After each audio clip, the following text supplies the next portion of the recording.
Saurabh sir, are you here?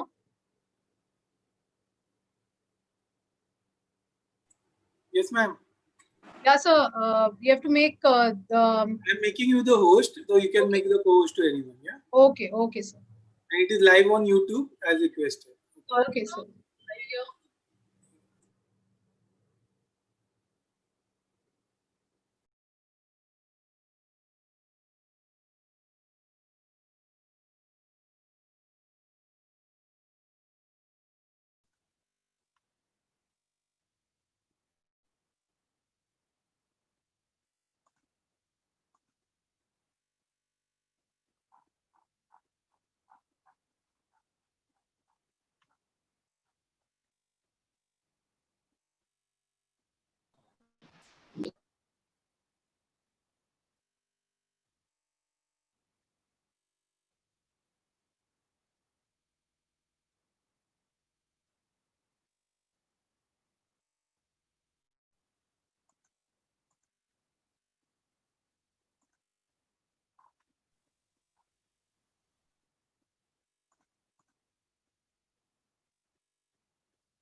Bhavesh, please check on Afshan.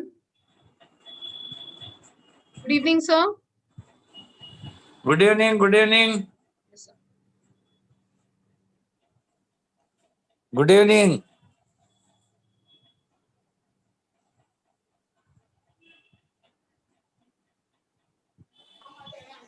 Good evening, sir. Good evening. Good evening. Hello.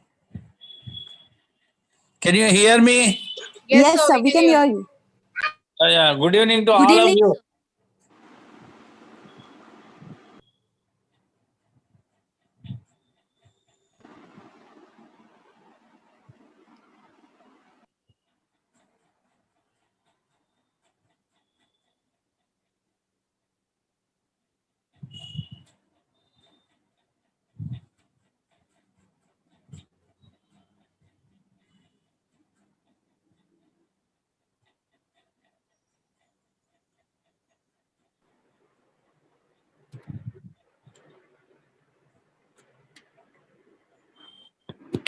Good evening, sir. Good evening. Good evening.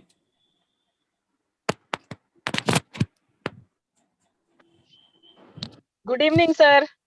Good evening. Good evening. Good evening.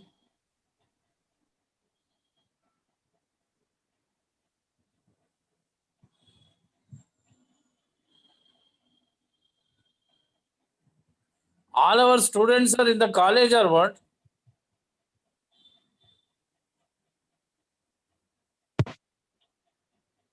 No, sir, they're just giving you the feel of the moment, what's happening, the times that we are facing. No, because all of them, they are wearing mask now. That is why.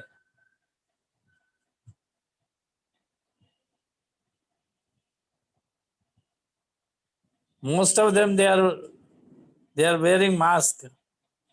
So I felt most probably they have come to college.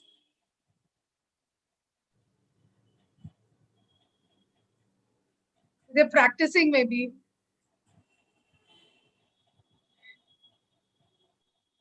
Good. Good. Good.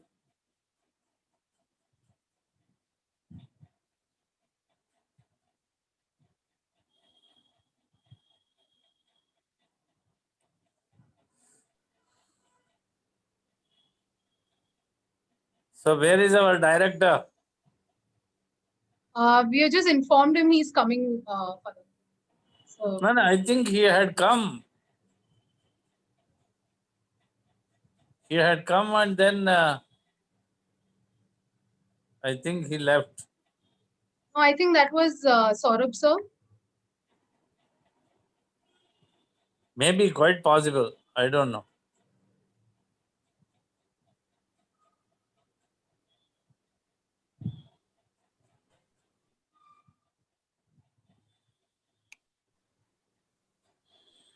So we have a ex-employee of yours who wanted to come as a surprise. Can you guess who it could be? Ex-employee of our college. Yes, she has been here for a lot of time since X-Tech, since XI. So can you Janice, guess? she's Janice. I guess she's Janice. Right, Ma'am, ma'am, you should have let right. sir. No, even it was a surprise for me also. Hi, Janice. Hi, Janice. Now Hello, everyone. that you are all at home, why are you putting a mask now? I'm not. I asked the same question. I asked them whether you have come to college or what. Karke. That you think that by speaking to me from far, you can spread virus? No, they just want to Not give at us a all, scenario of the global situation. Not Then at all, I sir. should find out somewhere like this. So very nice to see all of you. Okay, go ahead. Pratibha, please go ahead. Yeah, we can start, Bhavish. Welcome. Janice is not an alumni, but yeah, alumni also. Yeah, correct. Where is Janice? Janice is not to be seen only. She will come when the time comes. Now she may be cooking food. Go ahead, Pratibha. Bhavish, please start. Her name is there. And Yeah, I nothing made is- her co-host so that she could speak. Yeah, I don't know. Avshan is also there. Afshan also. Yeah. Hi, Avshan. Hello, everyone.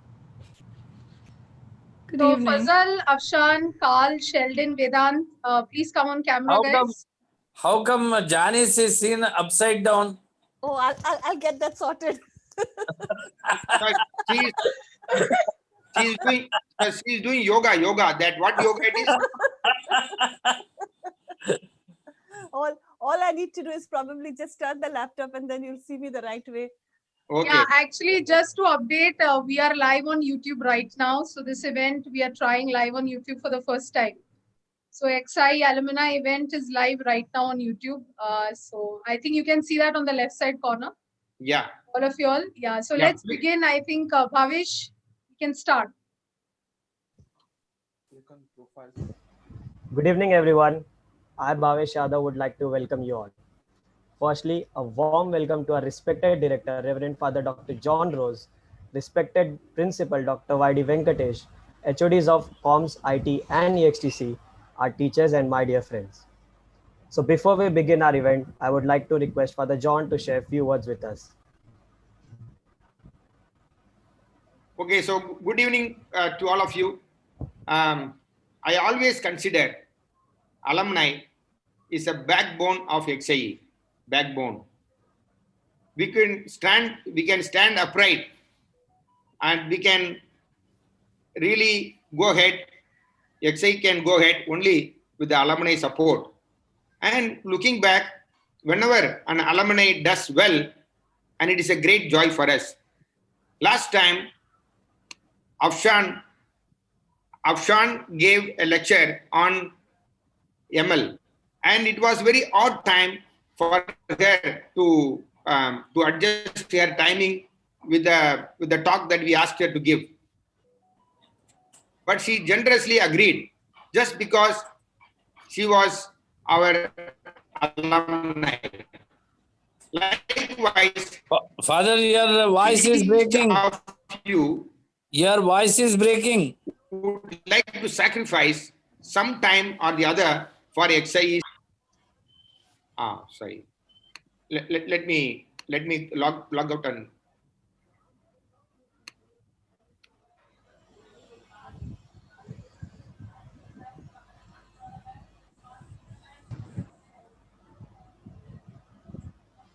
Sir, if you could take over. No, he's coming. He's coming. Janice? Can you hear Yes, me? Father, you're back here. Yeah, can you hear me? Yes, Yeah, Father. yeah. Okay. So, my dear students, the alumni gives a good support to the present students. Your generosity is a good example for the present students. You take up any top 200 institutions, 200 universities in the world. They are top because of their alumni. Whether you take from India, IIT or NITs, or you take Stanford, when they do well, they give back to their alma mater. So this is always for you, and we have a policy that any of our alumni wants an admission at the XIE, and principal sir is always very generous to oblige the admissions. And it is not only in our college, it is all over the world. The alumni has a power. I am the governing board of Campion School in South Bombay, and I was also told to do the same thing. Any of the Campionites who comes for admission of their son, it is always we give them first preference. So likewise, you have an advantage because you always claim the ownership of your alma mater.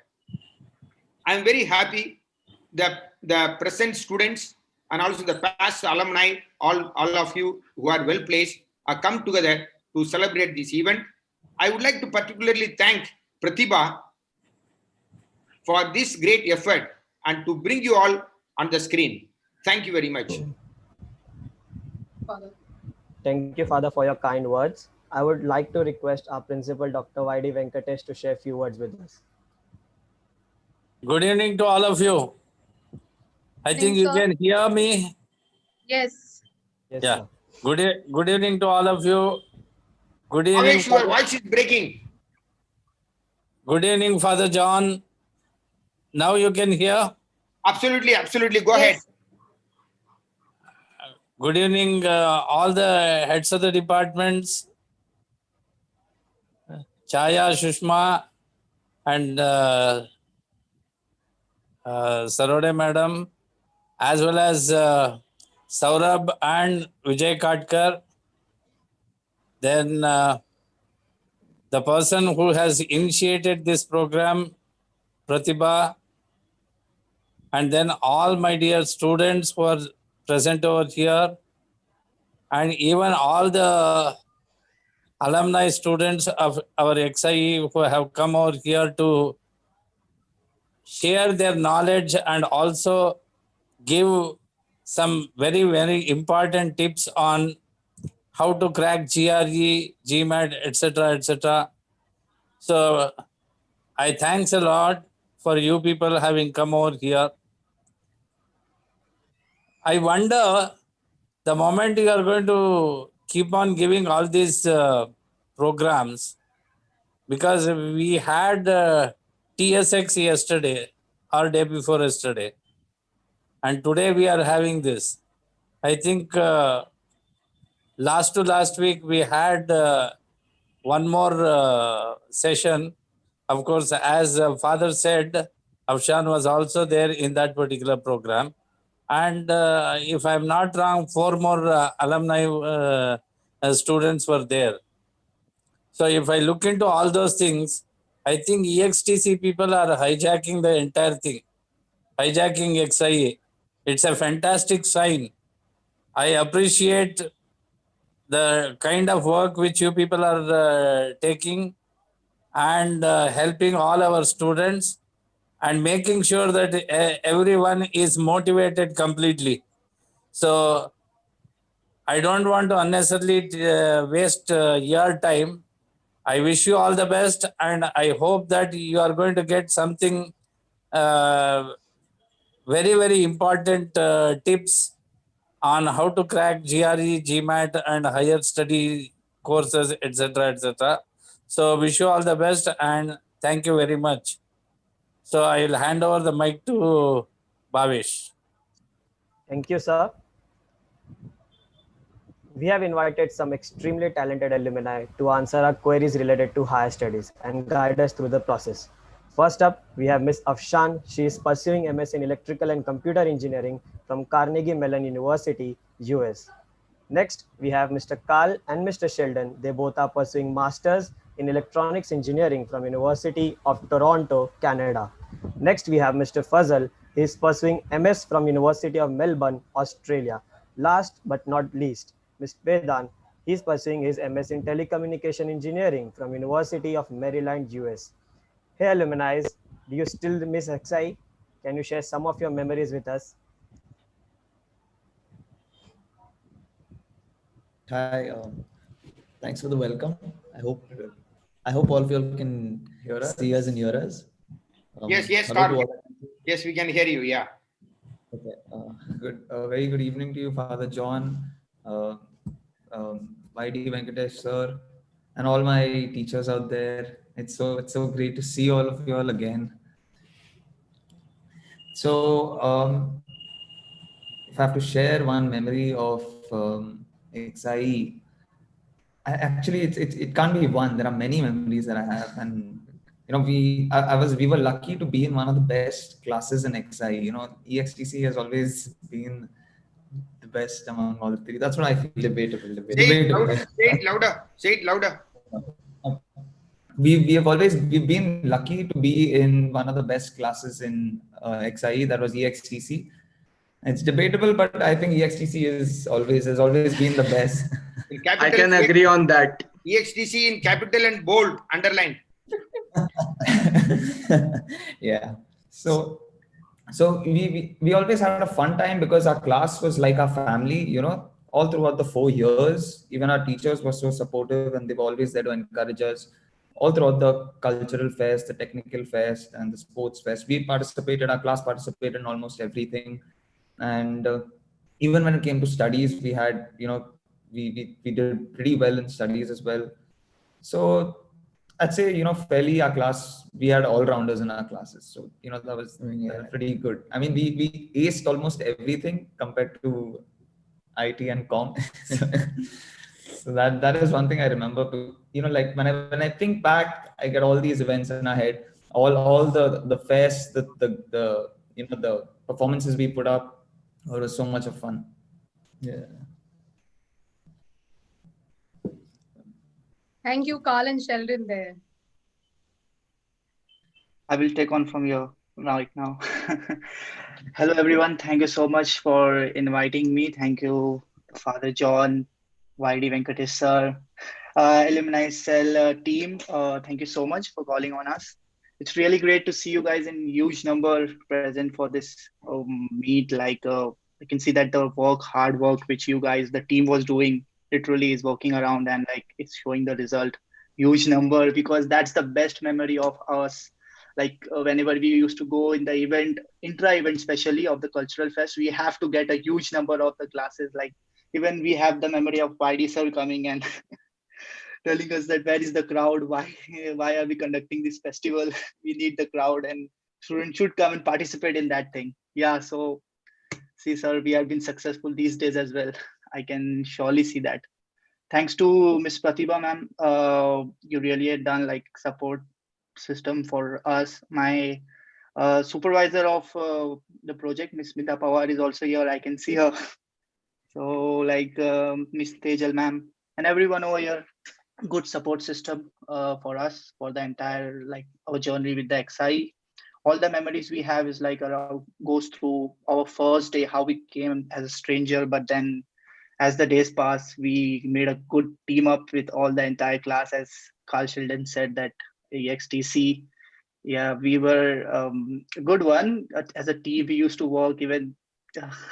I remember one World Cup scenario when we went to Miss Pratibha that whether can we go for the match, and we are not able to sit for the lecture. And after a hard struggle, we really get that chance to go out. So yes, we do have lots of memories, and really in the entire this evening, we guess we will show a bulk of them. Thank you so much. Thanks a lot, Fazal. Who's next? Afshan? Vedant? I can take over. So just like Carl and Sheldon said, like there were lots of memories, I would say. But I think the one that stands out for me was mostly during the festival season that we had, especially I'm like a sports enthusiastic person. So for me, sports was everything. Yeah, studies was there, but I used to spend a lot of time playing sports, bunking lectures maybe, and then going to play football or cricket.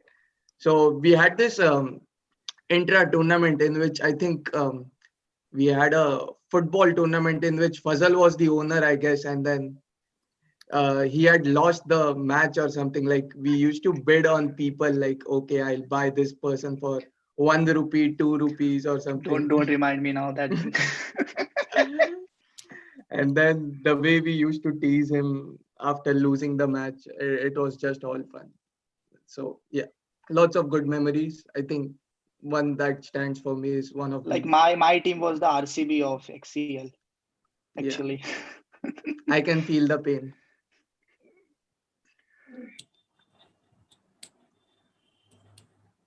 Afshan? Sure, yeah. Like everyone said, first of all, yeah, thanks, Pratibha ma'am. Thanks so much for inviting me, the XIE, ECEL, the teachers, Professor YD Venkatesh, Father John. I'm so happy to see all of you. My most vivid memories are also from the tech fests, and it was just always so much fun. It's a very high intensity environment, right? You're working round the clock and you have to make things move. And like Fazal said, you need the crowd and you need the attention and everything. But that being said, I used to still miss studies, and teachers will remember I used to be a bit of a front bencher. No one ever says that. Like no one proudly says, "Hey, I'm a front bencher." They always say I'm a back bencher. Yeah, but I used to be a front bencher, and like despite having all of these responsibilities during the tech fest, I felt like I wanted to attend lectures. I was obsessed with it, and when my team wasn't looking, I would run and sit in the lectures, and they'd get so mad at me. They'd be like, "Afshan, what are you doing? We need you. Come out right now." And I remember one time someone came to my lecture and pulled me out of class and said, "Ma'am, she's the technical secretary. She cannot be taking lectures right now." So they dragged me out. So that's been fun, really balancing studies and doing fest prep. And it was a lot of fun. So, I can ask, what is the name? Is there a Advait? In California? No, Advait here in EHTC, here somewhere? Yeah. Second year student, Advait Second year Joshi. student, Advait? Advait Yes. Joshi. Advait, do you know Sonam Kapoor? Advait? Yes, sir. Advait, do you know Sonam Kapoor? Yes, sir. So Afshan brought Sonam Kapoor to XIE campus. Oh, okay. So we remember Afshan for her wonderful, like a PRO she did. Afshan, afterwards we have not got any Bollywood people. Maybe you have to come back. Can't take credit for that at all. There was a huge team involved, huge marketing team involved, and it was, Dion's brainchild at that time. So our cultural secretary in my years. So props to him for making that happen. Really, for us to be able to manage our budget and deliver on that promise. Like he had a lion's share in that. But good. Yeah. Go ahead. Bhavesh, please take over. Okay. So we have a small presentation for the occasion. Shantanu, over to you.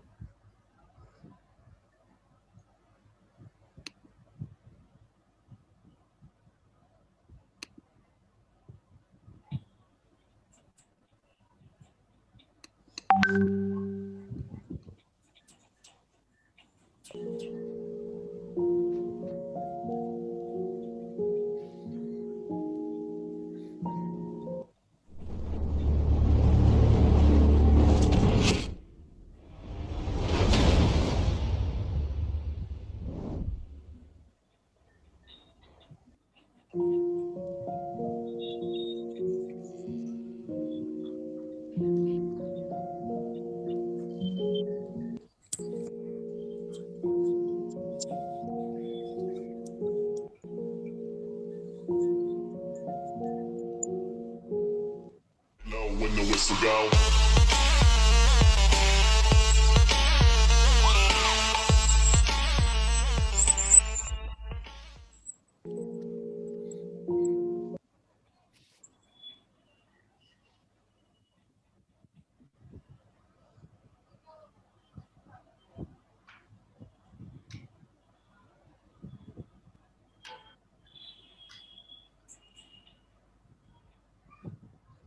No one knows them better than the faculty of XI. Would any faculty from humanities, computers, IT, or EXTC would share some memories about them today? Carl and Sheldon. Oh, why, sir? This is. Hello, sir. Yeah. So I think one of you were there in my division in FE, right? Yes, I used to get was. always. So and one was there in Jayachandra Upadhyay's division, right? That was me. Yes, that was me. That was me. Yeah, so we both used. I always used to ask Jayachan who is in my division, and I don't know what technique he used to identify you, but he could easily used to identify both of you correctly. But I used to always get confused who is in my division and who is in Jayachan Upadhyay's division. And I think Vedant was also there in my division only. Yeah. Yes, sir. Yes, yes. Both. Yeah, yeah, yeah. So nice to see you, all of you here. You too, sir. Yeah. Same to me.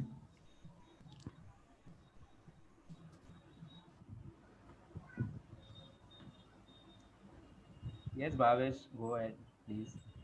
Bhavesh. It's our pleasure to have each one of you here today. Over to you, Shantanu. Hello everyone. Thank you for taking out some time from a busy schedule. Firstly, I want to ask Ms. Afshan that could you please give us a brief account of your journey from Exide to Carnegie Mellon? Ma'am? Yeah. Shantanu, can you be a little more specific? I want to know what aspects you'd like me to highlight for that journey. Or faculty, or yeah, whatever. Go ahead. How did you selected your college? What procedure did you follow? How you came up with the finance thing and all? Okay. So yeah, I have a pretty interesting story. Again, you might get a sense here. I'm a bit of an over-enthusiastic person. So when I wanted to start studying for my master's, I'm pretty sure I'd made that decision right in the second year. So a lot of people don't do that. A lot of people like wake up in, January, 6 months before graduating and then decide they want to do masters. I was not like that. I decided 2 years in advance. So what that meant for me was I had a lot of time to prepare for the exams. I had a lot of time to read all of the forums, and I had a lot of time to prepare for my SOP and LOR and so on. So I wanted to sort of share this with everyone. I don't know what years you're in, but it's very important to start working your way backwards, right? Let's say you're in 2020 right now, and you want to start school in fall 2021, right? So that's in September 2021, you're going to be studying your masters in the US and Canada and Australia somewhere, right? The first thing to note is the deadlines for admissions to the best schools is going to be November of the previous year. That's almost 6 months or more in advance. So just to even be considered for that school, you have to put in your application that early, right? And so because once you keep those timelines in mind, you know that you have to take your exams, you know that you have to study for the GRE, some language test like the TOEFL or the IELTS, you know that you have to write a statement of purpose, and you know that you need to write your LOR. If you're in the stage where you don't know what to do, then it's about time you sort of start reading about things. And I think that this alumni meet is an opportunity for us to share some of the steps in the process. And I think I'm talking right now with people who are haven't really initiated the process yet, but if you have, definitely let me know what stage of the process you are in, and I can give you more details there.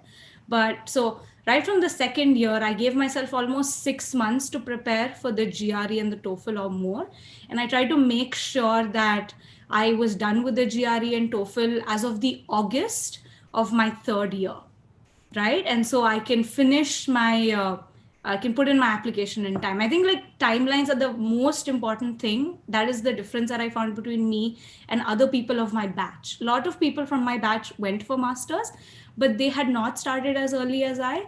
And some of them, submitted their applications in January and February.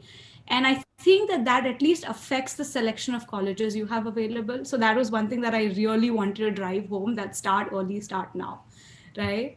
The other aspect is you need to start preparing for the exams, which you hear about a lot, but you also need to start doing something called profile building.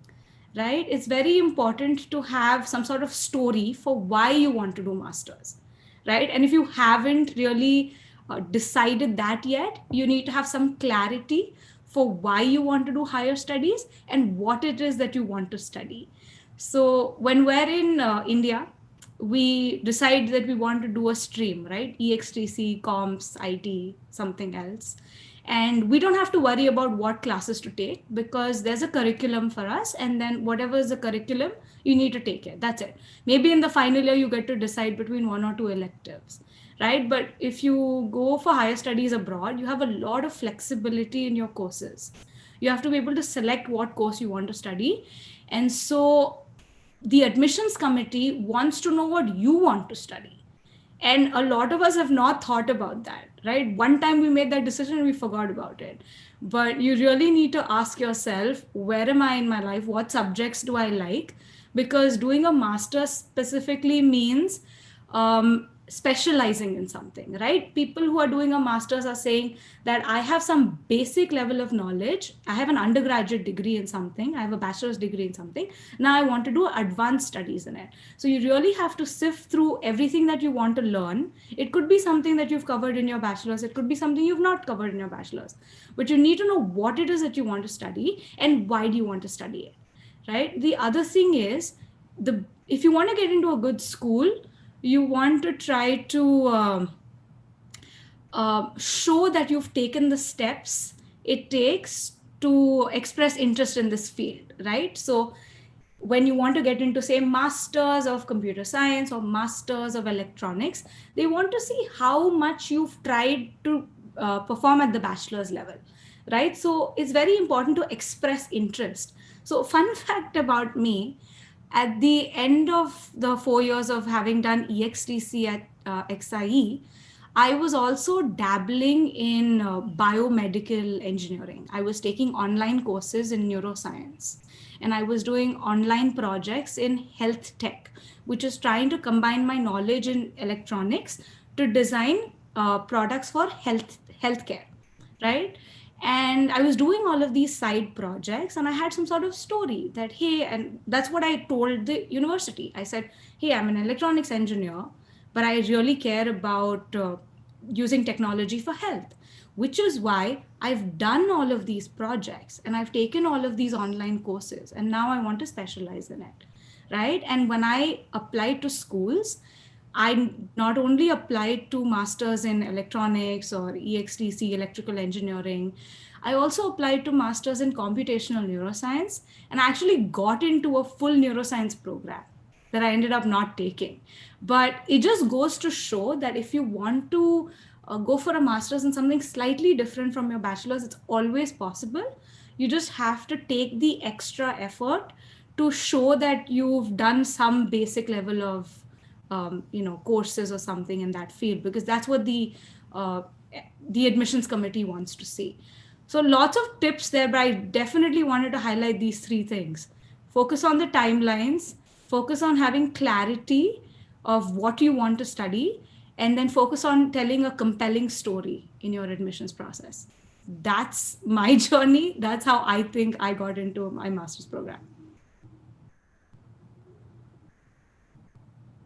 Thank you, Afshan ma'am, for this. As we have Janice Fernandez ma'am present with us, ma'am, would you like to speak something? Hi, everyone. I speak from the other side that Afshan is in. So currently as a library manager, I am on an interviewing panel.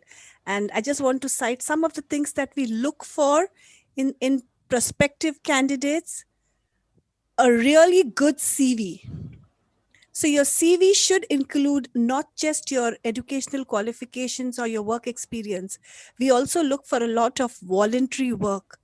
And every single application that you will apply, you will do on this side of the globe, ask for what sort of unpaid work have you done.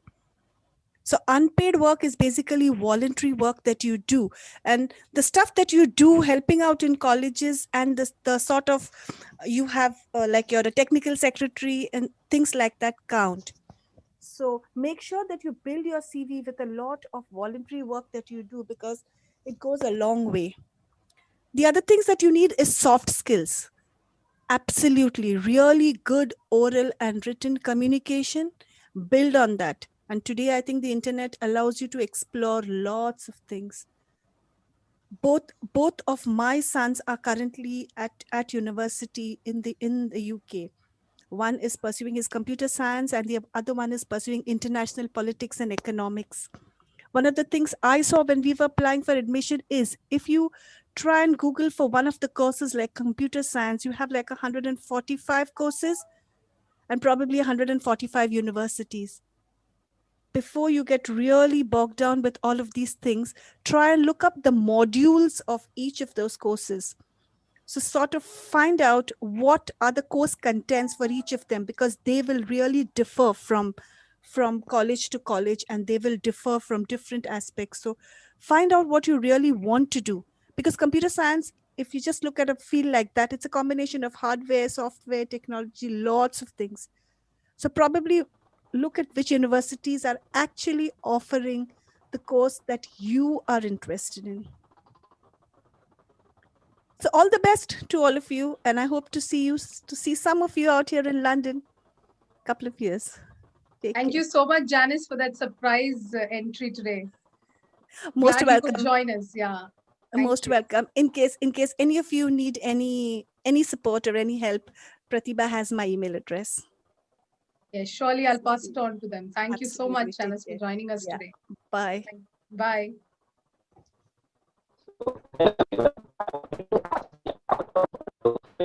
Abhishek, we can't hear you clearly, beta. Come closer, yeah.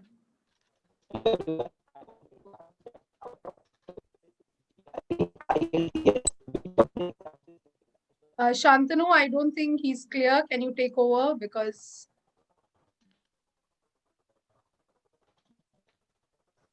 Yes, ma'am. Sorry for that disturbance. We can have a next question to all our panel members.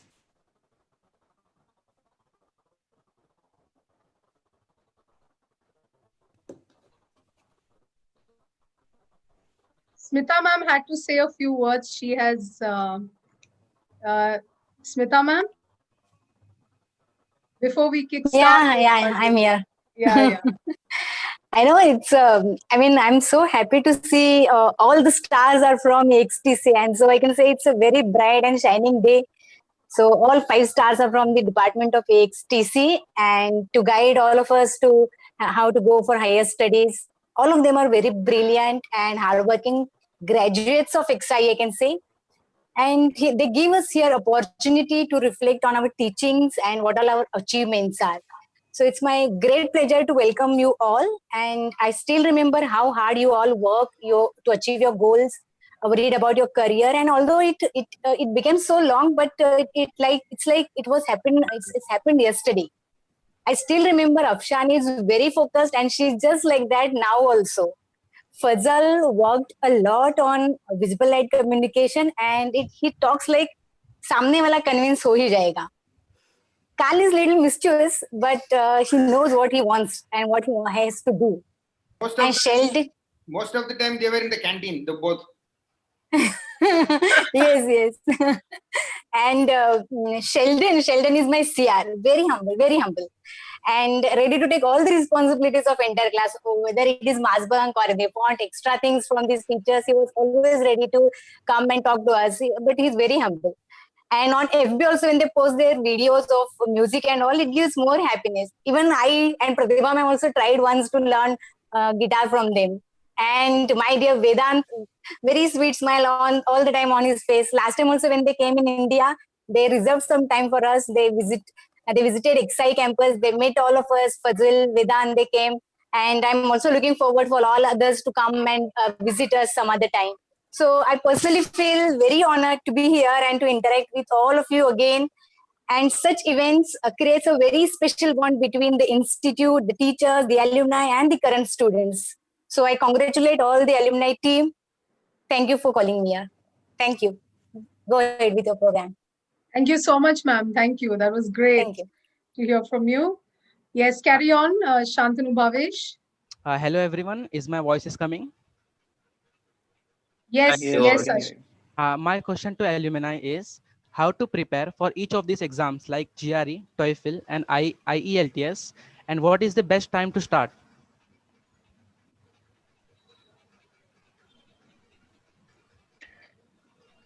As Miss Afshan said that like you have to really start from month or 6 months at least ahead or for applying to admission in a college.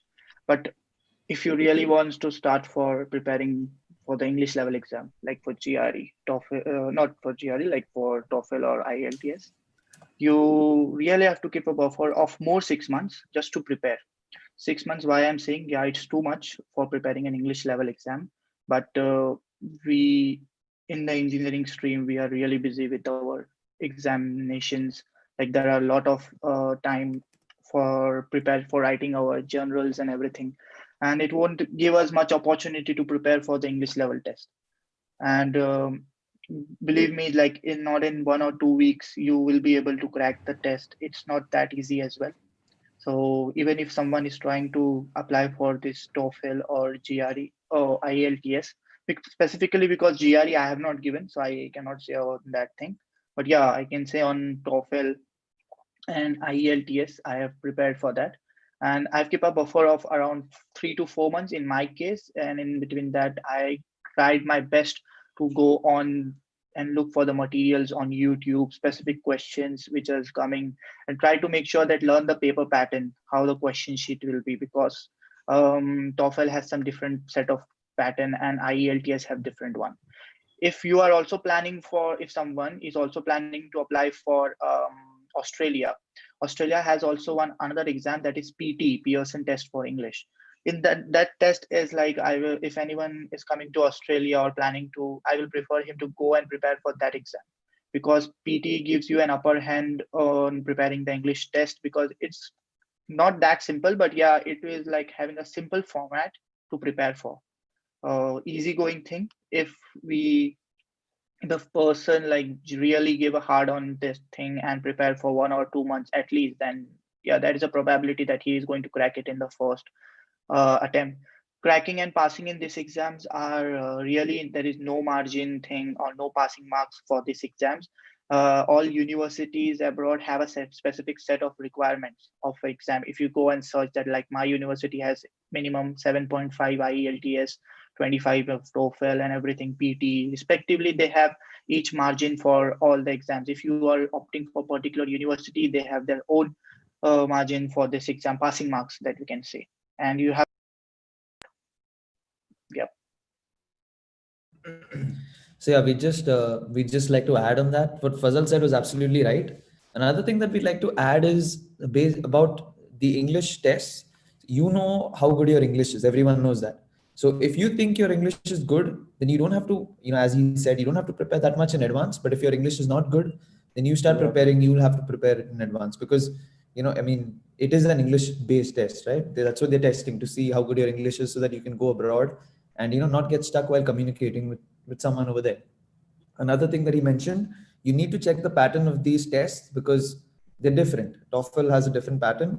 IELTS has a different pattern. I think for we gave TOEFL, we didn't give IELTS. So I think for IELTS, you have to speak in front of a speaker. But for TOEFL, we didn't have to do that. We had to just speak into a microphone. So, it's like two different kind of scenarios. Based on what you are going to choose, you'll have to just mentally prepare yourself for that. And would you like to add anything? Just, like go online, check out the formats of, previous year's papers. They're more or less the same. Okay. But, it's better that you check it out, get an idea of it. You get books in the market to prepare, and you can, it might be there in a library also. You can just borrow it. You don't need to buy it actually. Just borrow it from the library. Anything in specific that you all could tell them? Any websites or books that you could share later after the event?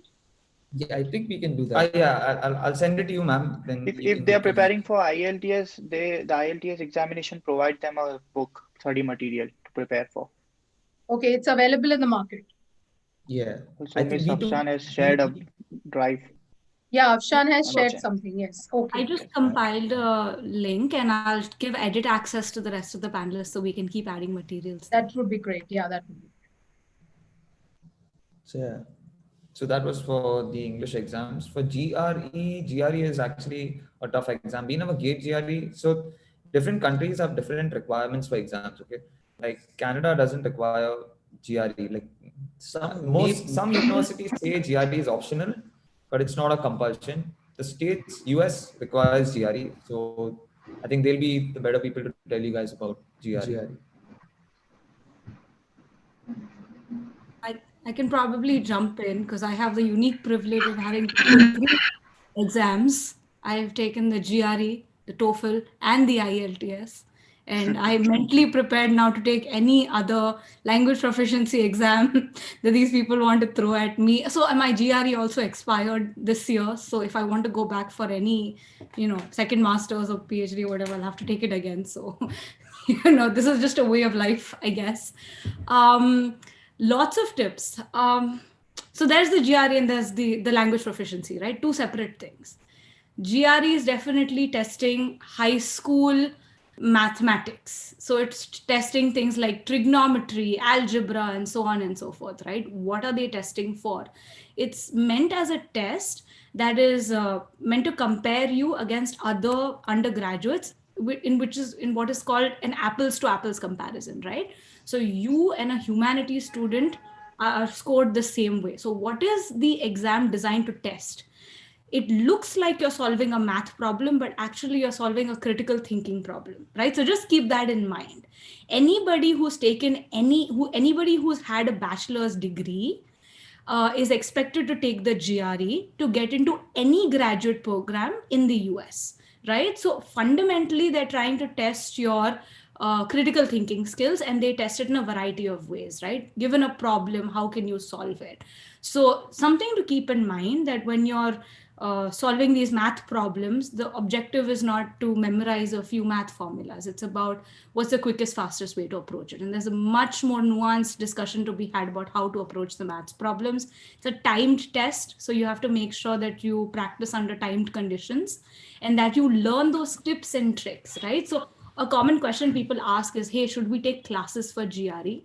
It's completely optional, but you need to know that you need to have access to those tips, right? And you need to find the books that give you access to those tips.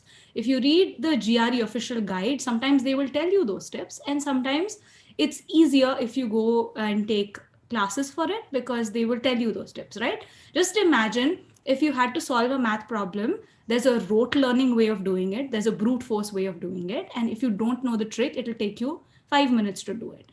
In the GRE, you're expected to solve it in 1 minute. So some of the things to keep in mind as you go around preparing. When it comes to language proficiency tests, like the TOEFL or the IELTS, you're tested on 4 competencies: reading, listening, speaking, writing. I don't think they're very difficult.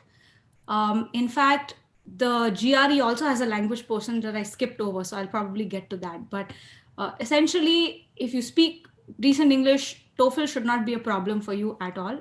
That's my perspective. It won't take you that long to prepare for it. You follow that one book, you'll be good. The IELTS, the speaking section and the writing section are harder, and I would give it just a little more time for preparation. In contrast to the language proficiency test, when you're preparing for I forget what it's called. On the GRE, there's a language portion, right? Someone can remind me what it's called, but there's the math portion and the verbal ability. Yeah, it's called general reasoning. It's called mathematical reasoning and verbal reasoning, quantitative reasoning and verbal reasoning. It's been 5 years. In verbal reasoning is challenging. So in the document that I shared, I listed 2 things for general vocabulary that I found extremely valuable. Just like in the GRE, you can't brute force your way out of the verbal ability section. You need to develop good vocabulary. So I remember when I was preparing for the GRE, you're expected to learn a lot of big words, right? You're expected to read difficult things, but you're also expected to know the meaning of difficult things. Like, I'll try to find an example, but our friends, when we were preparing for the GRE together, we'd be like, what does this word mean? Or what does that word mean? Right? Yeah, I remember one of my friends asked me what the word filibuster meant. So as a consequence, what happens is after learning all these big words for the GRE, when you come to the US and you're surrounded by everyone who scored very well on the GRE, everyone talks in this, difficult English that all our American friends look at us and they're like, why you Indian people like this, But it's very important if you want to crack the exam, or if you want to score well on the verbal ability part of the GRE, you need to learn how to memorize the meanings of these big words. You can't do that in one day.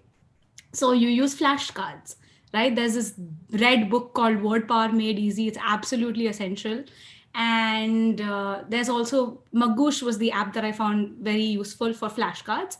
I clearly remember I used to take flashcards and do them in the local trains on my way, uh, between my home and college. It's because local trains are cramped. The only thing you can do in local trains is whip out your phone and go through flashcards. So something to think about doing. Overall, I thought preparing for the GRE was a lot of fun. So please don't be stressed about it. It's a fun activity. Preparing for that, preparing for the language tests. One thing that sort of helped me go through that process was do it for the sake of learning. Don't do it for the sake of the score, right? If you're studying for the test just so that you can get into school, I know that's why you want to do it, but just tell yourself that, hey, at least my English is getting better. Hey, at least my mathematics is getting better. So that'll keep you focused when you continue the process. But, yeah.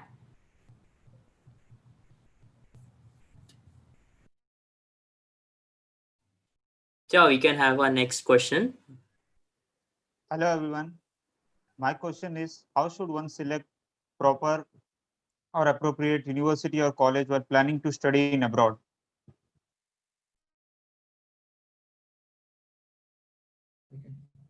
Yeah. Okay. So now you've got a lot of choice regarding universities and courses and countries. So you've got to start narrowing it down based on what you decide you want to pursue. So that's the important thing, is to choose what you want to pursue first.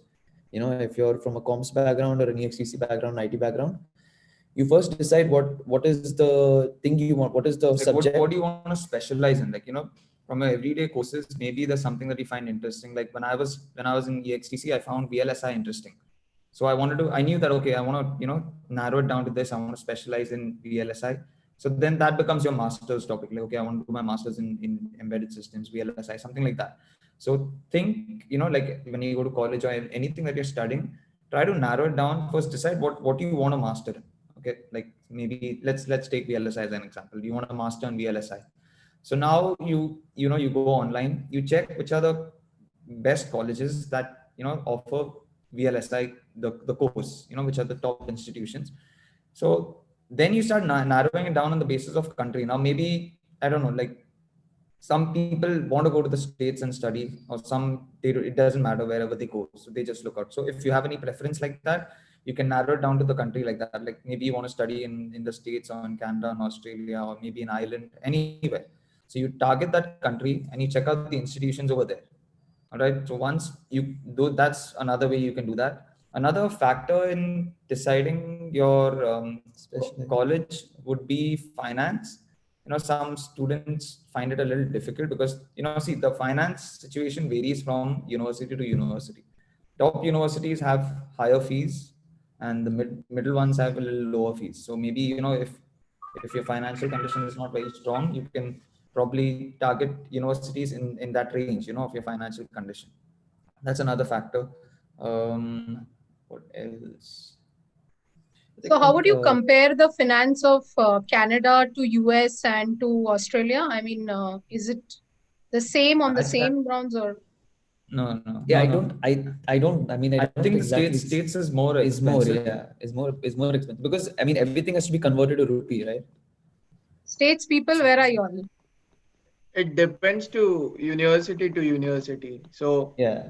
For example, I think Carnegie Mellon is one of the top tier universities, and I think it's very expensive as far as I had seen. Whereas when you compare University of Maryland to my program, which is the telecommunication program, it's quite cheap. It's not in the expensive range. I would say it's in the lower middle expensive range, but not that expensive. If you go towards states like Texas and stuff, probably the cost of living also gets a little less, and then you also have universities that are kind of very, not very cheap, but yeah, definitely cheap as compared to other states. If you go to universities in California, you'll definitely find higher costs. Tuition fees will be higher. Then you have the expensive living cost in these states. Boston is one example for being very expensive. So yeah, it depends from university to university regarding the finance. Yeah, I think in general, I'd say the states. I always found the states a little expensive, compared to Canada's a little cheaper. Obviously, the university depends on, the cost depends on the university. Like if you're in the top university, it's going to be expensive. The lower ones are a little cheaper. Plus, it varies from course to course. Like the electronics engineering, the fees may be X, Y, Z. Then if you take aerospace, that'll be in the same university, that'll be a little more expensive. So it depends on your course as well. You can't there's no one specific answer for the fees. You can just got to go, target your university, go on their website, check the fees of the program over there. Yeah. If that's not feasible for you, then target another university in the same place, same country, check out their fee structure. So that's how you're going to have to narrow it down if fees is a problem for you. Another way of looking at it is you either decide on your college and you somehow maybe take a loan or something and manage the fees up. It's two ways. Either you compromise on the fees and then you select your college, or you take your college and then you somehow manage the fees. So that's how you're going to have to make it work. Even same structure in Australia regarding the fees. Even the top universities are expensive ones, and the lower ones get varied with the fees. But also it depends on the life structure. Like Sydney, Melbourne are the most expensive cities, to be honest. Like even in Melbourne only, there is the living standard is really very high, and it's all expensive over here. But as of now, if you do part-time job or anything, you will recover your at least day-to-day things, expenses which you are earning, and you can for your living. Rest of all, for the fees, yes, probably loan thing can better help that thing. And the timeline which they give after the graduation, in that thing, if you get a particular job or something, you will definitely recover. Even in Australia, sometimes even I have seen like these days, students who have done the graduations are getting no job these times. So they are looking for some casuals working in a stores and driving some Ubers or everything, but still they are able to recover the entire fees with these casual jobs as well. So even there is a possibility of doing that thing, yeah, but it all depends on which stream are you choosing on. There's a vast checklist which we have to take just getting through this thing. So Thanks. if I can jump in, I wanted to just try to maybe dispute one of the things that the other panelists have said based on my experience. I remember, I think Faisal and the Pasana brothers both said that cost varies with the quality of the institute. That is not something I've seen in the US. Right? In the US, there are two specific kinds of schools. There are private institutions and there are public institutions, right? And like Vedant rightly pointed out, it's also about the location of the institution, right? So there's three factors now to consider. First is the cost of living of the actual city. And there's very expensive cities, which adds a significant amount of money that you need to pay just to live and attend school there. That's one aspect of it. But the other aspect is even within an expensive state, you can go to a public school, which will be very cheap, right? So in my experience, I would very objectively say the quality of the institution or what course you take is independent of the amount of money you pay. The only exception to this I've seen is everybody else pays the same fee. Say aerospace and electronics and computer science will all pay the same fee. Only the business school people will pay extra. That's just the whole thing. But I also went to a private school. So private schools, like the rules, they decide the rules, right? But the important thing is, if finances are a problem and you're coming to the US, don't let it hold you back, because it's all about really optimizing which schools you apply to, right? First, optimize for a relatively cheap state to live in, a state with low cost of living. So stay away from Los Angeles, stay away from Boston, stay away from Chicago, go to Texas, go to Nebraska, go to Idaho, go to some like random Midwestern city, right? That is great. It's going to save you a ton of money right there. Second, go to a state school. The advantage of the state schools is that a lot of schools have this structure. If you get a research internship, if you get a teaching assistantship, they will sometimes pay your tuition fee. And let's be objective about numbers here, right? Private school can cost something around 40,000 to 50,000 US dollars a year. A public school can cost half of that, easily half of that, like 15,000 or 20,000 a year. That's it in tuition fee. That means, and what that means is if you get a research internship, you're only paying tuition fee for the first semester. And as soon as you get your research internship, your professor is paying the tuition fee out of their research grant. Those things exist, they are common. You just have to be aggressive in trying to get those positions, right? I have a friend who completed his entire Georgia Tech degree in under 30,000 US dollars. Like, because it was 2 years, that's it. He got his research internship within the first semester, and for the next 1.5 semester, for the next year and a half, his tuition was taken care of. And again, he did some on-campus jobs, so he had some steady stream of a stipend coming along, which took care of his living expenses. So there's ways to manage it. You also want to look into scholarships in India, which are harder to get. Sometimes there's the Tata scholarship. There's a couple more scholarships, but again, it's about timing. The scholarships will open up the October prior to the fall that you want to join. So just when in the November, when you're applying for your school, when your school's deadlines are, your scholarship deadlines are even before that sometimes. So you really need to start planning for them. If you're already in the 4th year, well, the time is gone. But if you're in the 3rd year, you want to start compiling a list of scholarships in India. But my strongest suggestion is if you apply to state schools, you cannot go wrong. You can get it done really easily.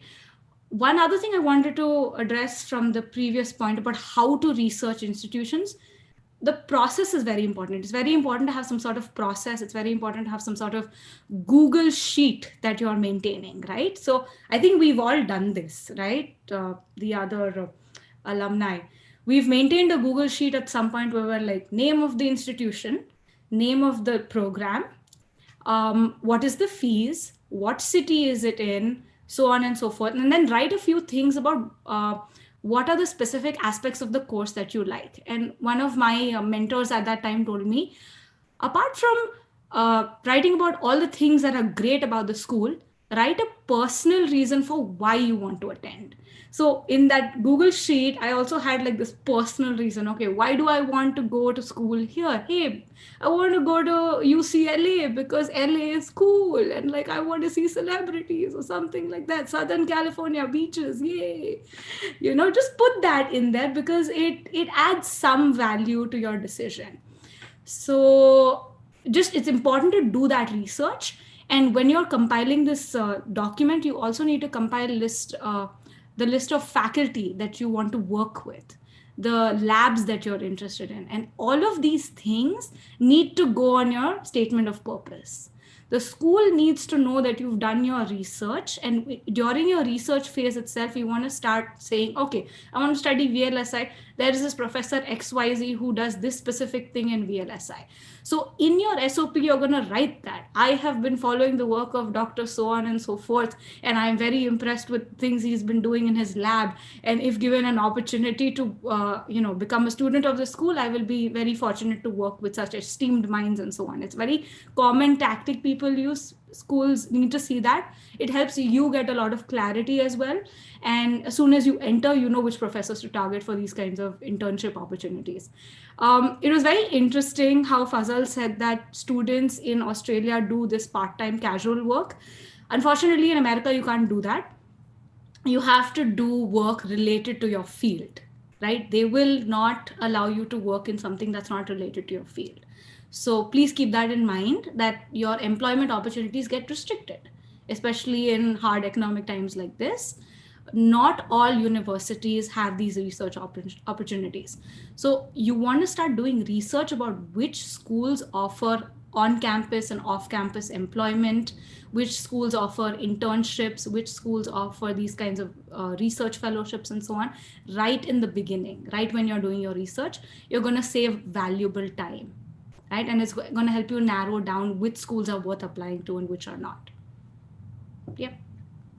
Definitely also the selective subjects, the subjects which you are studying in your bachelor's, each subjects have a stream in the master's.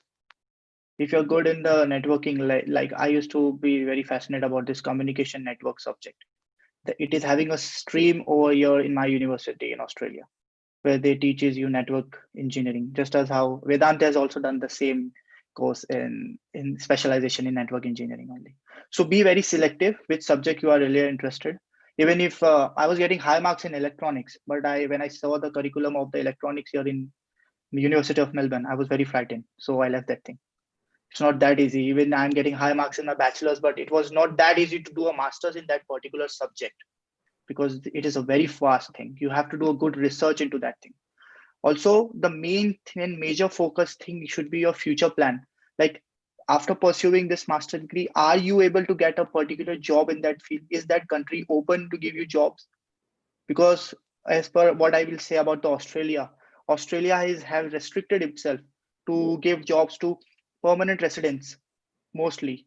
Like if you are not a permanent resident, like if you are a permanent resident, you 80% of jobs are allocated for them, and the 20% margin which is left open for the international students.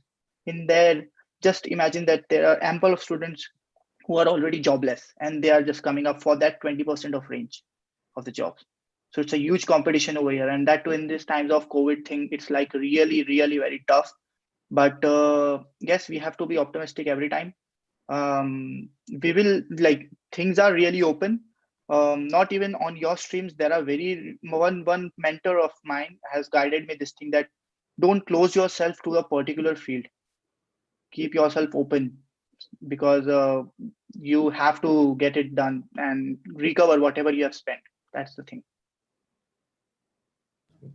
Okay, yeah, another thing. So to talk about the elective subjects that you guys are offered in the last year or the third year, I think third and fourth year. I don't really Yeah, I remember. think that is Tejal ma'am's question in the chat box. Yes, yes. Shantanu, could you please read it? Yes, ma'am. Tejal ma'am has asked the question that can any one of you tell how important is to select elective subjects? Students are confused whether to select subjects where they can score or subjects which would help them for higher studies. Okay. So, I mean, firstly, yes, it will depend from person to person, but I would personally say if you have decided to go for higher studies, then choose an elective that will help you out. In the sense, it should contribute to your knowledge, not to your marks. I mean, if it contributes to your knowledge, that is going to help you out in your higher studies, because every after coming here, we've seen that if there's something that we lack, it's practical knowledge. I mean, we can't, there's no way for us to get that over there in India, because our curriculum is such. We focus a lot on theory, not on practical.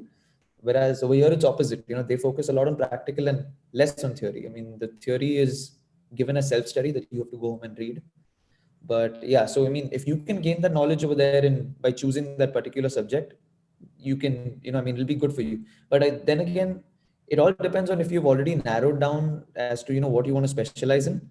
If you've decided that, then you can choose between the electives, and of course the electives that are offered should be in line with the specialization that you've chosen. If it's not, then you can probably just go choose the one that will help you score higher. But if you see an elective that is offered and that will contribute to your knowledge for masters, then definitely choose one for knowledge. That's what I would say. Yeah, be very thorough about the selective subjects which you really are interested in, because as I said, every subject which we are studying in bachelor's have a particular stream in masters, and in that you have an opportunity to do a research as well. So be really very selective. Know the content, what is the background of the subject, and what knowledge you have and what knowledge you will gain, especially what the university can offer you. That's the most important thing while selecting any stream. Yep, done from my side. There's a question in chat box which says, can you explain the visa process post COVID-19 times? As you know, USA is not accepting new migrants or in specific new students for higher education until end of 2020. Okay, yeah. I'm So not sure regarding the visa process post COVID-19, but during my times, the process was fairly simple. You apply for the visa, then you have an appointment, they'll interview you, and if you pass the interview, then they grant you the visa. I think before the visa interview, you also have to go for biometric screening and stuff. So I'm not sure what exactly has changed after COVID-19, but I think they'll definitely open up since uh, they are they have opened up applications for the fall 2021 process. Yeah. Yeah. So, general piece of advice. I might be, overstepping here, but the idea is your F1 visa is a very safe visa. It's not going to go away. But there's a lot of sensationalism around it. So people will try to make it seem like it's going away. Oh my God. Okay, just something to keep in mind. There was a recent announcement saying that something changed about the F1, but as far as I remember reading, it was meant as something that was just meant to deter people. But if you read the documents, your F1 visa is safe. With regards to COVID, you have travel restrictions. What that means is that you still have the visa, but you can't enter the United States. So just sort of keep that in mind. So like I'm not answering your question, but I think it was important for me to give that feeling first, that when it comes to some of these visa things, right, there's a lot of news channels that want to make it seem like it's harder than it is. And please be very objective about it. Read the documents, read the restrictions, right? Don't wait for someone to come and tell you this is what the restriction is. You can pick up the actual official documentation and find out what the restriction is, right? What it looks like right now, though, is that people are not able to travel into the country, which means that they're feeling hesitant about even starting their masters, because they're like, why should I pay so much money to take online courses sitting in India? That's a very valid and legitimate concern. So I've seen two approaches. I've seen people who have just done it. They're like, okay, it's going to open up eventually, so let me just start. I have a family member who started in fall 2020, and he just started taking his classes, and he's like, maybe I'll go to school in January, we'll see. And then there's another person who said, I'm not doing my masters right now. He said, I'll wait until schools open in person, because I want to be able to attend lectures in person. That is the whole point of doing a master's abroad.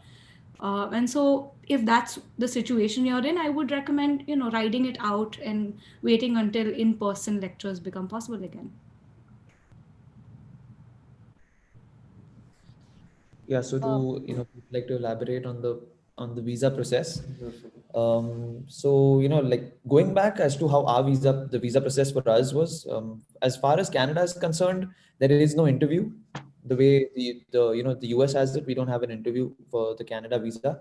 You just have to gather certain documents, and your SOP, your offer letter, your your letter of recommendations, your TOEFL, I mean your entrance exams, whatever exams you give, those mark sheets, and there is medicals, yes, the reports, the results for medicals, and a GIC account, which I think we'll go ahead and explain to you guys later. And apart from that, yes, and your bank statements, because they need to see that you have the funds to pay the university fees and to survive over there. Apart from that, and then we just had to send the documents over to the visa office, and that was it. And then they send you word back, you send your passport, gets stamped, comes back. So that's how you get your visa for Canada.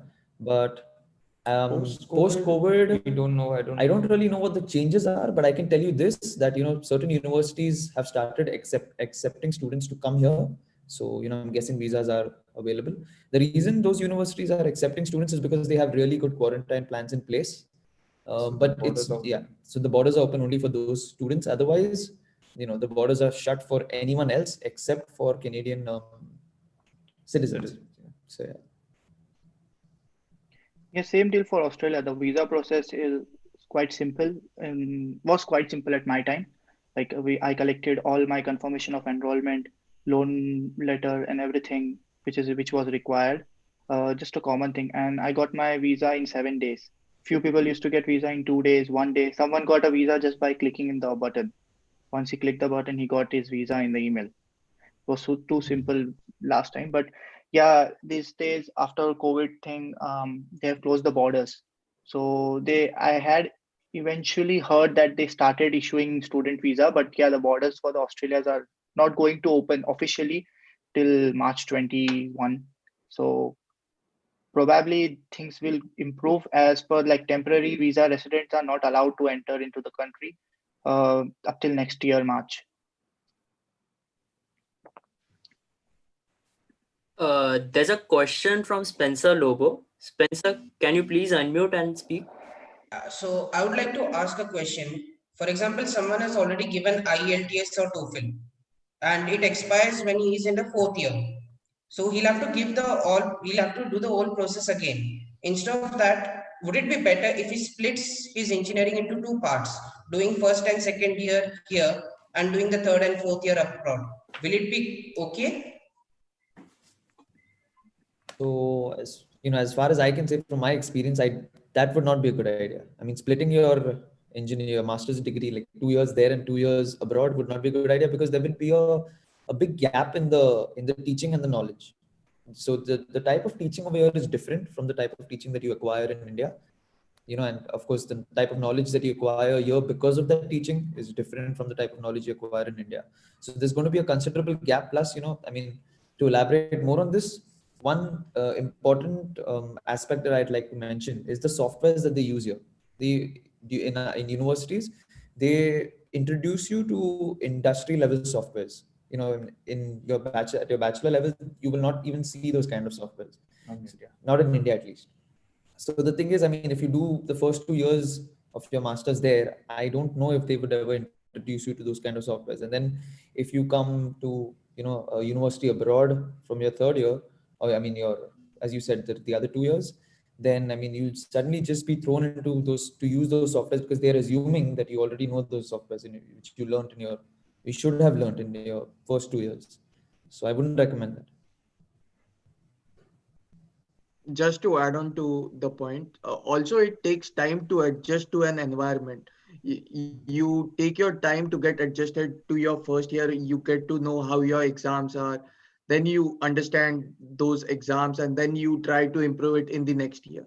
Whereas if I'm not sure if it's my point of view, saying that a split of 2 years is not great. But if you're looking at it, you'll adjust after first year for the engineering in XI, and after that you'll go to some abroad university. It takes time. It takes time to adjust to the cultural changes, the environmental changes, and all. Because after coming abroad, you won't have anything ready made in your hand. You'll have to do it all by yourself.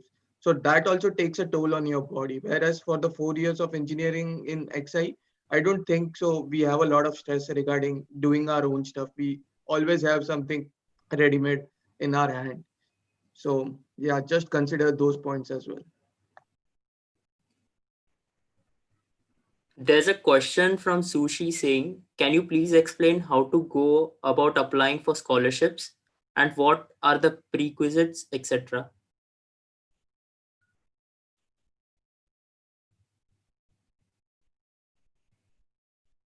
Scholarship like has been issued for all universities after getting the acceptance. They automatically issue a scholarship based on the marks which you get.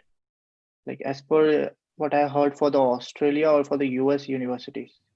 I rarely know much about the Canadian ones. I guess, yeah, they have the same procedure as well. I can see one good question that is mentioned that how much pointer we score to get scholarship. It really doesn't matter. It matters only to get into the university, but even after getting high pointers, it's not confident that you will get the scholarship from that university. Sometimes, for example, if I give you an example, a general one, the fees of a particular course is suppose 100 rupees, but they will show you that it is 120 rupees and 20 rupees they are giving you the scholarship. This is how the games work actually. So the scholarship is doesn't matter much for these situations. So another thing we want to add is, first of all, you need to get this clear that when you're pursuing a master's degree, there are two types of masters. The first is a course-based master's, and the other is a thesis-based master. Now, what's the difference? Let's say that every university has a prescribed number of courses that you need to complete in order to get your master's degree. So for my university, it's 9. So I have to complete 9 courses in 2 years to get my master's degree. Now, if I choose the course-based masters, it's all on courses. That means I have to complete 9 courses by the end of 2 years, and I'll be given my degree, and I can go into the industry and start working. Whereas for a thesis-based masters, you have to complete it's thesis-based masters is also called a research-based masters. The reason I say that is because you have to complete 5 courses, and after that you have to submit a thesis, a report, a project report. So you have to do a project, and it's not like your last year engineering project. This project is huge. Okay, and it's something major. Something You major, got to yes. put forward something good. Something substantial, something really good, because then that helps you to further, like, if you put something that is really good, the university will normally endorse you and take you ahead. They push you forward for a PhD, which you can build on that. Yeah. So generally, people who want to pursue a PhD or people who are interested in research take the thesis-based masters, whereas people who want to go and work into the industry after 2 years, they normally opt for the course-based masters. So I think most probably it varies from university to university, but in our university, scholarships are only given to students who take research, not course-based masters. So if you are a research student and the criteria for the scholarship was in your first semester, if you score above a particular like your GPA is above some limit, some number, then they award you the scholarship. But for course-based, I have not. My university doesn't have. So it just varies from university to university. The requirements are different. You're gonna have to check up online, or just speak to the office of the university and ask them what are the requirements. It's different for different scholarships.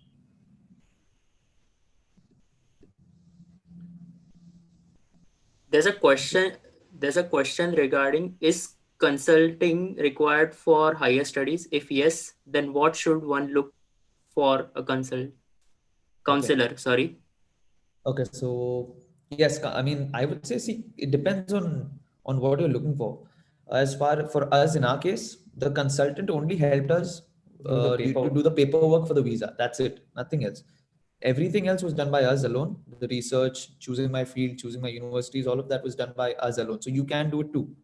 Okay, I mean, it's not really very difficult.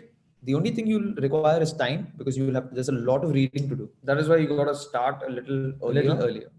I don't know which year you guys are, maybe 3rd year. So now is the time you have to actually start now. Yeah. So yeah, getting back to the consultant, the consultants that we went to is these consultants. They're called IDP. I'll send Pratibha ma'am the name and the number, so you guys could just refer to it. But they were really good. The person who, the consultant the female, she was a female, and she was helping us with our paperwork. Really good, really humble. And no fees. No fees, nothing. It's totally free. So we didn't have to pay a single penny to IDP or anyone for that matter. We just had to pay the fees for the visa. Cost of the visa, that's all. And she helped us out with the paperwork, telling us what we required, putting our documents in order, telling us where we went wrong, or no, this document is not required, you need to get this, that. And then finally we filed it, and but also see, consultants do recommend universities. Like if you go to a consultant and say, see, this is my CGPA and this is what I'm interested in, can you recommend universities? They will recommend universities, but the thing is, most agencies recommend universities with which they have a tie-up. So because they get some commission, every student that is enrolled in the university, they're gonna get some commission. So they will recommend universities which are tied up to them. The problem with that is it's gonna restrict you. Maybe you could have gotten to a better university which is not tied up to them, and they wouldn't have recommended that.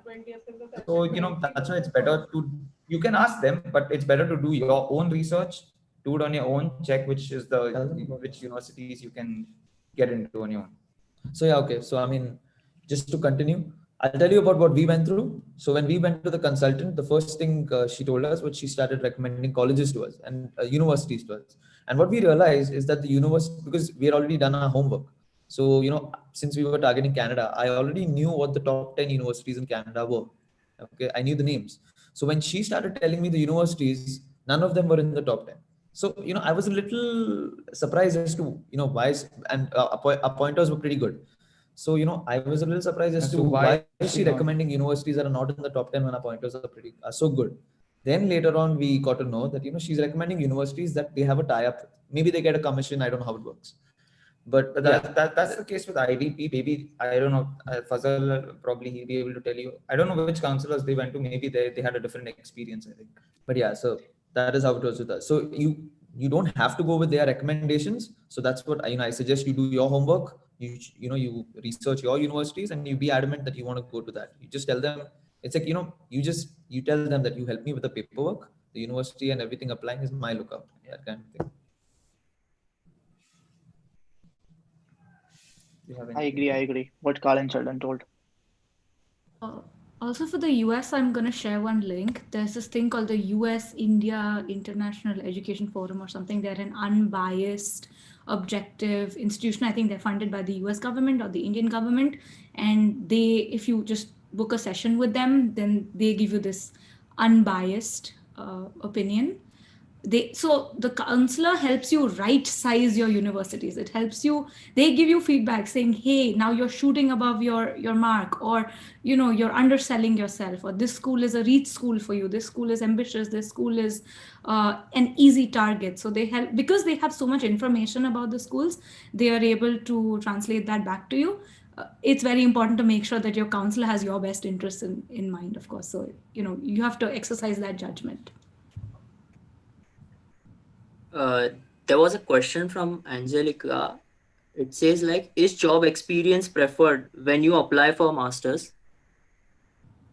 So I love this question. I want to take it. I also want to ask the panelists, has anyone worked in India before they came abroad?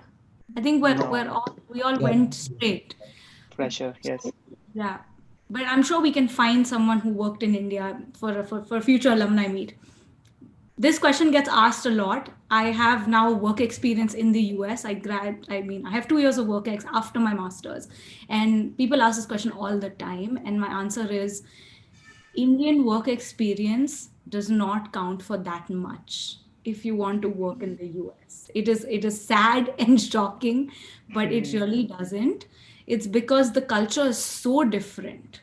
The professional culture is so different. Like the Pasana brothers have said, right? When you focus on theoretical studies, or immediately you come abroad and you have to focus on practical studies. Similarly, if you learn how to do work in a certain manner in an Indian professional context, you have to relearn what it means to even do the same things, right? So just keep that in mind. That, say for instance, a lot of us, when we graduate, right, we go into Infosys, we go to TCS, we go into all of those IT companies. They do a different kind of job. Then what are the common roles you're expected to do in the US, right? Just think about front office versus back office work, right? So my first point is, you're not even doing the kind of jobs you'll be doing after you graduate. If you're going to focus in electronics and telecommunication, like how much is that IT experience going to help you? It definitely helps giving you some professional experience. People are generally more confident. They know how to code. So it definitely helps them at an emotional level. But if you look at it from the recruiter's perspective, right, the recruiter doesn't see enough skills. So I know I came out and said it doesn't count for something, but if you have to work and come back, it's not a waste. It's definitely helpful. It gives you confidence, helps teach you how to conduct yourself in a professional environment, meet deliverables, push products out and so on. But consider that when you start working in the US, you are no different from a fresh graduate, right? So only if you've had like 5-6 years of experience in India, then you're considered for a higher salary bracket in the US. But if not, you're just the same as someone coming straight out of school.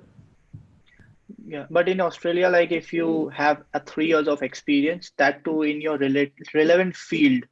In India, you have worked for 3 years in relevant field which you had done your bachelor's in, or you will pursue a master's in. Then there is a quite good chance of getting some internships or a job in Australia, or this 3 years of experience will help you in the permanent residency of Australia as well. But yeah, these days my friends, now we have completed 2 years of bachelor's, and they come to me and ask me whether they can come for Australia masters, doing masters. So I just recommend them that please complete one more year into your job and get that thing a 3 years experience. Then you come to Australia. It will really benefit to you. Yep. There's a question from Sharon which said, what what would you say stood out in your CV or profiles while applying for universities? How much internships or project would you recommend? So I'd say, yeah, it is pretty important, what you put on your CV. Obviously, that's why they say when you're in college, try as much to participate in whatever you can, try as much to do whatever extracurricular, like the projects and all that you can. Now, the first thing is the titles that you are. If you're a cultural secretary, you're a, technical secretary, that holds weight when you put it on your resume that you've had one of these titles, that holds weight.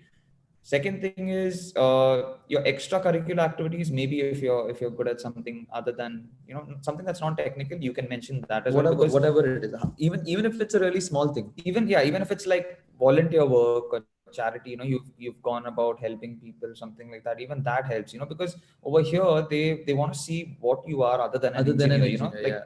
Like the inner person also makes, they want to see what you are. Another thing is the projects that you do, not only your the one that you submit for marks, something that is extra outside. Anything, even if maybe you for the technical fest you've done some project, that helps. If Do you as many as you can, there's no limit. if you've done something at home, you can mention that put also. that as well. Try as much, form groups, collaborate with each other, try coming up with projects, do something. The best time to try this out is the technical fest. Take part. There are exhibitions. They have exhibitions in the technical fest, so you can just enroll, make a project, enroll the project in that. It's the best time, and you can put that on your CV as well. So it's important, whatever you do. I mean, it's like in India, they don't, in India, when the colleges and all only focus on your marks, but it's not like that abroad. Abroad, apart from your marks, they do focus on your marks also. It's also about, being what you are, as he said, apart from an engineer. So they want to see, they want people, they want well-rounded individuals. You have to not only be good at studies, you have to be good at a few other, like sports. Maybe if you're good at sports, they'll see, okay, so this guy is he's good at sports as well as, apart from studies as well. Or if like music, for us, we are good at music. So, they look at us and they'll say, oh, these guys are good at music also and at studies. So, if you have anything other than studies to show off, do it by all means. One most important conclusion which I would like to advise you people, like please communicate with and take advice from your teachers or from those alumni who has already done these things. Try as much as you can get the information from them. Please be connected with your teachers. Still now, like my teachers are still helping me. Like I am getting help from Tejal ma'am as well. There are some relatives over here in Australia who are helping me along. So try to communicate with your teachers. They will guide you. Try to communicate with those alumni who are already outside and abroad. Get some network and good network with them and get the information. It will really help.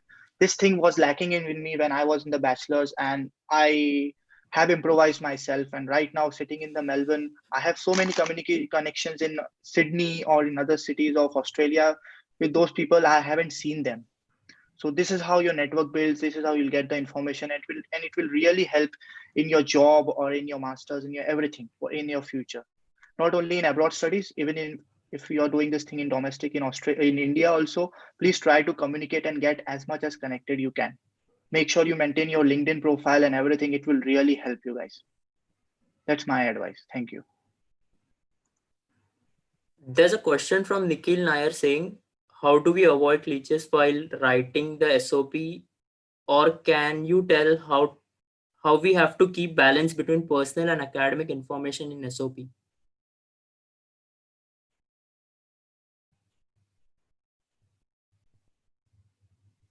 It's been 2 years, like I have forgot what I have mentioned in SOP.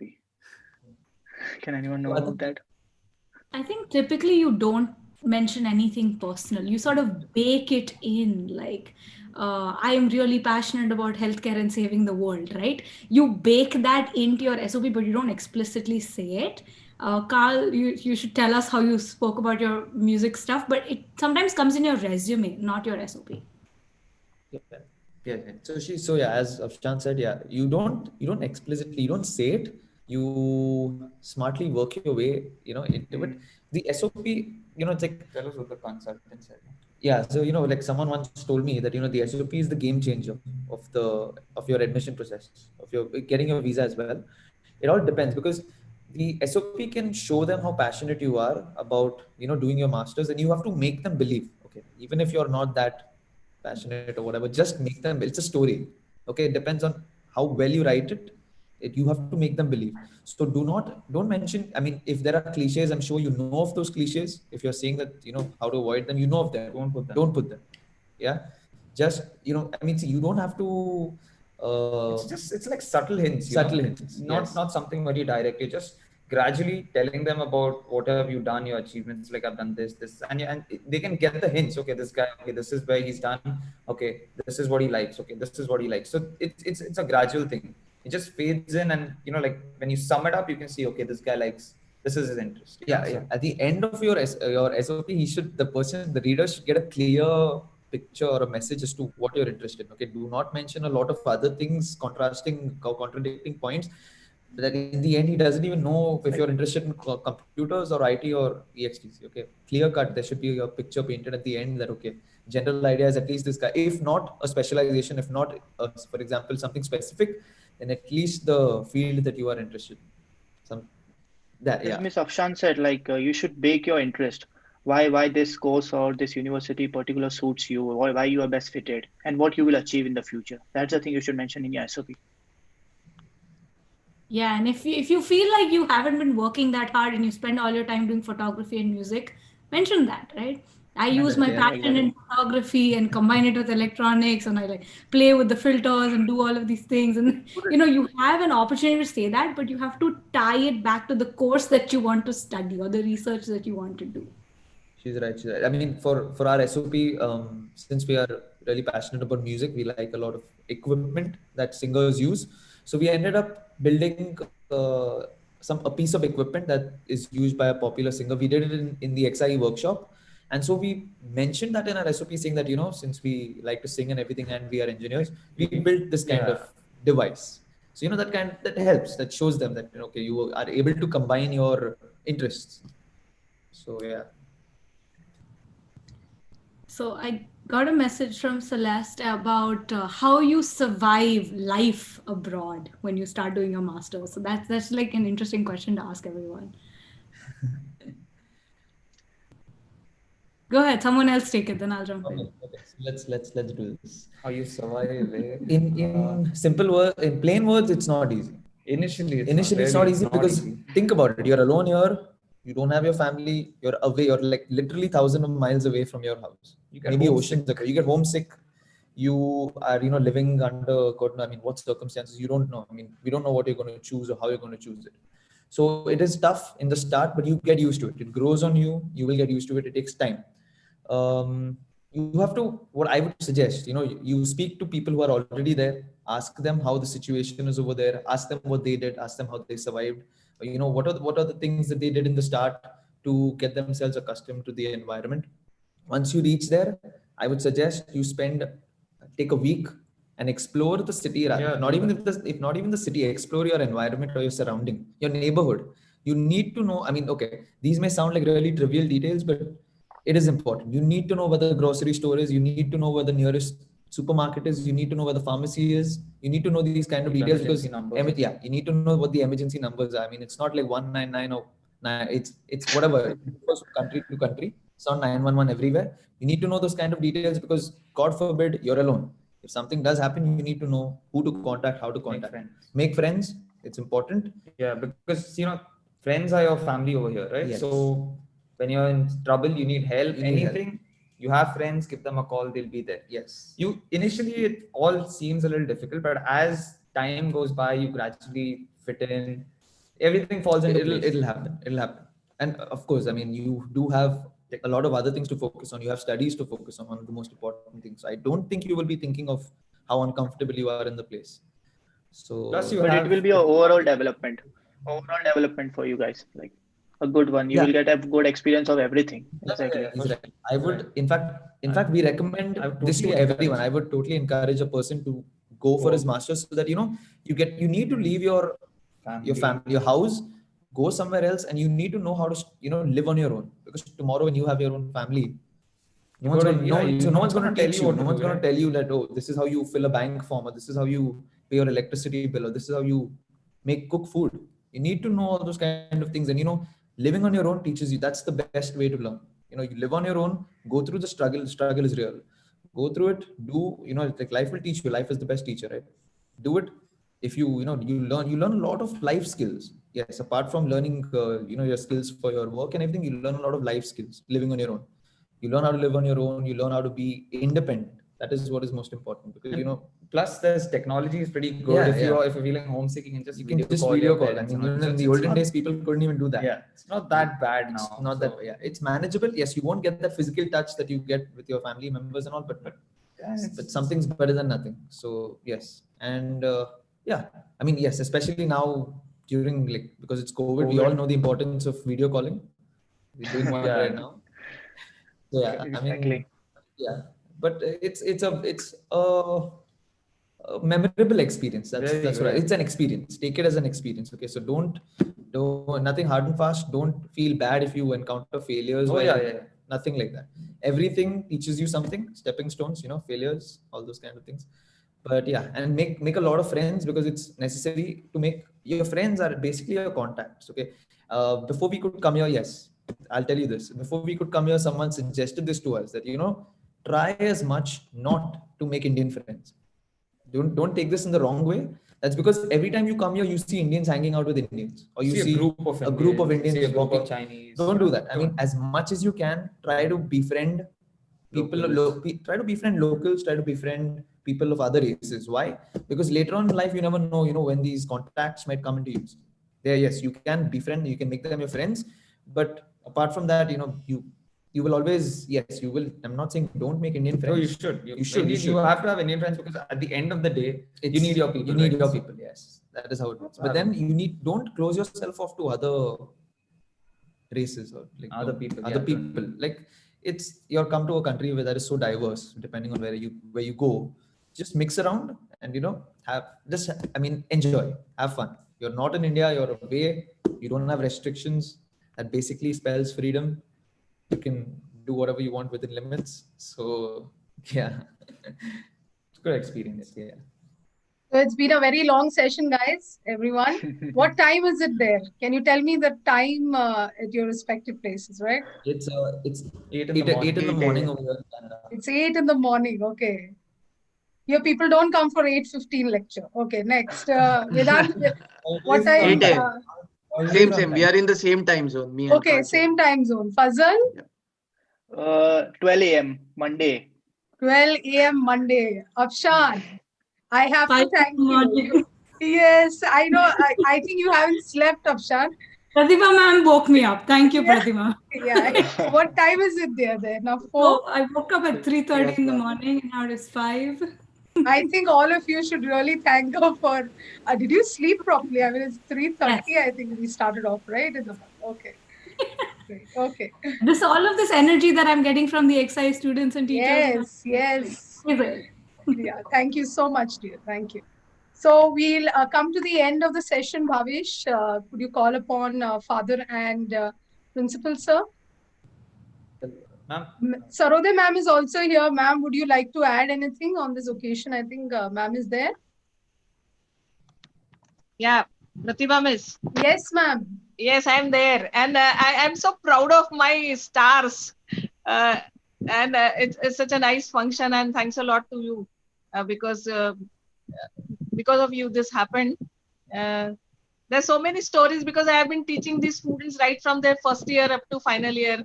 And I have so many memories of all of them, right? All of so for me, it's a very fantastic feeling to see you all back. Yeah, tell me. Afsha, I know in the evenings, I always used to stay back in the college and she used to be sitting next to me working on something, solving some numericals and finding out some challenging problems and solving. She's been focused.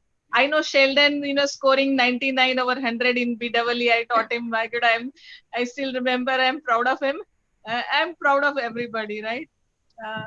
Good to see Vedant. I know that with smiling face, asking for permissions and all. And Puzzle, Who was scoring 99? Sheldon Pasana. Sheldon. He was applying Carl's voltage law and Carl's current law. Yeah. Always can have my own laws. Okay.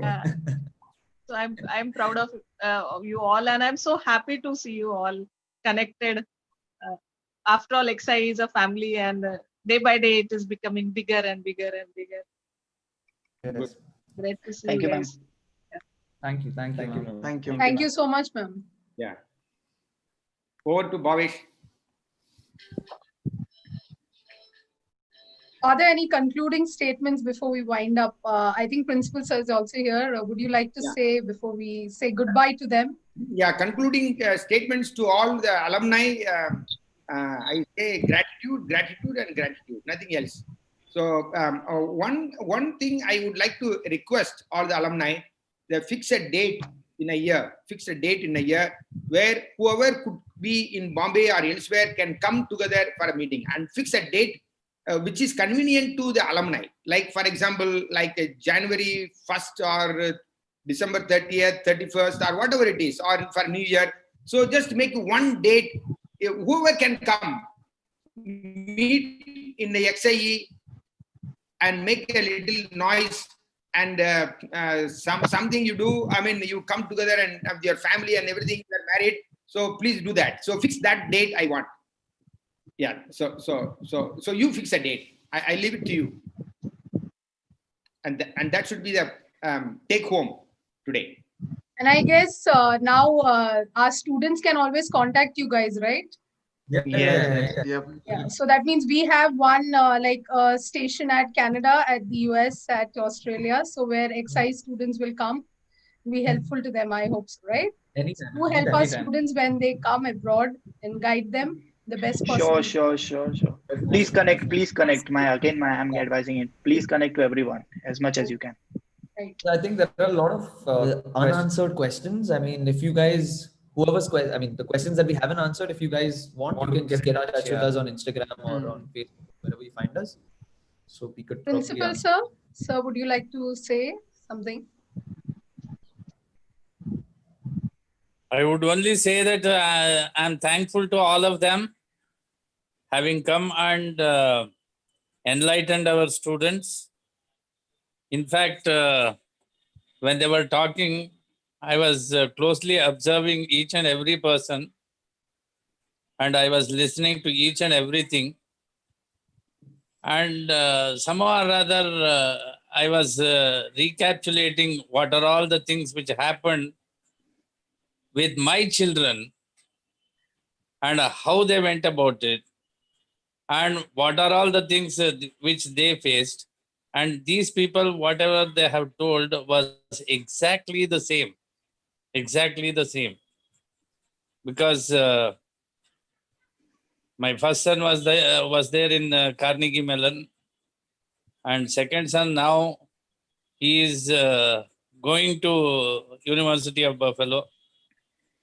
But then whatever you are going to think of, whether you are going to think about SOP or your visa or your other way of living over there, and the kind of pressure they were having, when they were talking about that, I could recapitulate each and everything, what was happening to them and what is happening now. So it was a good experience, and I also really learned a lot from these people. So I thank you people a lot, and I feel that you people are going to keep on coming like this, and then contributing from your side to our juniors, your juniors, in fact, and help XIE in a great way. Thank you. Sure, sir. Thank you. Over to you, Bhavesh. We are forever grateful to Alumni for Bhavesh, their precious time and knowledge with us. Once again, please. Okay, am I audible to you? Yeah. Okay. We are forever grateful to the alumni for sharing their precious time and knowledge with us. We had a great time listening to your views. Also, I would like to thank all of you who joined us today, helped us make our event successful. We promise to bring you more such helpful, interesting, informative events in future. Thank you for cooperating with us. Thank you. Thank you Thank so you for much. inviting. Thank you, Thank you for everyone. inviting, ma'am. Thank you so much. Thank you, guys. Thanks a lot to everyone. Some group photo. Group photo. Father has taken, but once again I will take. Once again, yeah. Avoid. Let me put my number in. Name is not put properly. I am. Yes, Father. Yeah, yeah. I'm a member, not a number. Yes. Ready, everyone? 1, 2. Okay, so I think the chat box is also getting filled. Yeah. 1, 2, 3. Yeah. Of different screens, please. Yes, Father. All come on screen. Everyone, if possible, on screen. Yeah. Yes, second slide.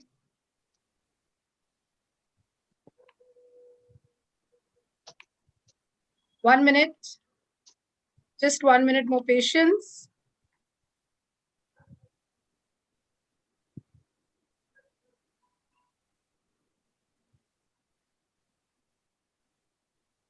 People on video, I'm just taking one more because you all are on video. I'm proud of you all.